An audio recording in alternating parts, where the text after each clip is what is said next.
को 75 साल में जाने कितने लोगों को राज्यसभा लोकसभा में भेज दिया गया, लेकिन किसी धर्माचार्य को भेजा गया। तो इस हिसाब से हमारे जो स्टेट के मुख्यमंत्री हैं वो भी किसी न किसी मठ से निकल कर के आए हैं, वो भी तो एक बात यह है कि मुख्यमंत्री जी मठ से निकल करके आए हैं, लेकिन वो धर्म के बारे में क्या कर रहे हैं ये भी तो देखना है। धर्म की शपथ लेकर के जो व्यक्ति बैठा हुआ है वो धर्मनिरपेक्षता की शपथ कैसे ले सकता है? शपथ हमने पहले ले ली, उसको तो हमको जीवन पर्यंत निभाना है ना। तो ये कोई भी अगर जिसको आप कहते हैं कि ये धार्मिक है, इसका मतलब उसने धर्म की शपथ ले ली है। अब धर्म की शपथ ले लिया, उसके बाद आप धर्मनिरपेक्षता की शपथ कैसे ले सकते हो? भारत की राजनीति में जो सक्रिय राजनीति है, उस सक्रिय राजनीति में जाने के लिए आपको धर्मनिरपेक्षता की शपथ लेनी पड़ती है। तो वो आप कैसे ले सकते हो? आप यहीं कंट्राडिक्शन हो जाएगा।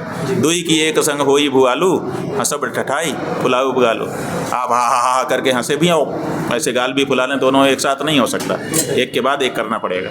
तो ऐसी परिस्थिति में एक साथ हम धार्मिक भी रहें और एक साथ हम धर्मनिरपेक्ष भी रहें, दोनों एक साथ नहीं हो सकता।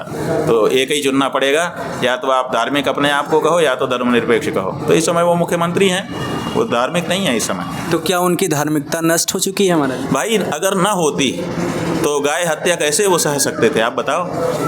आप माने एक सामान्य व्यक्ति सह सकता है कि कैसे सह सकता है? उसके हाथ में कोई शक्ति ही नहीं है, वो तो सहने के लिए ये मजबूर है। लेकिन जिसके हाथ में इतने बड़े सूबे का कमान हो, उसके हाथ में कितनी शक्ति है? वो अगर सह ले रहा है, शक्तिमान अगर सह रहा है तो एक अलग अर्थ होता है, और अशक्त व्यक्ति अगर सह रहा है तो उसकी तो नियति ही है सहना। तो ये गौ हत्या कैसे सह सकते थे? वो भी गोरक्ष पीठ पर बैठ कर।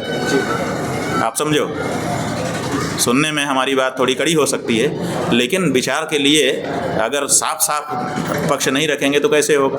तो आप देखिए, हम गोरक्ष पीठ पर बैठे हैं और हम वो कार्य कर रहे हैं जिसमें गौ हत्या सम्मिलित है। इंटरनेट पे चले जाओ और पूछो कि भारत का क्या हाल है गौमांस निर्यात में, तो वो बताएगा कि अब 3 नंबर 2 नंबर पे आ गया है। फिर आप कहें कि इसमें किस स्टेट का कितना योगदान है, तो सबसे ऊपर उत्तर प्रदेश आ जाए।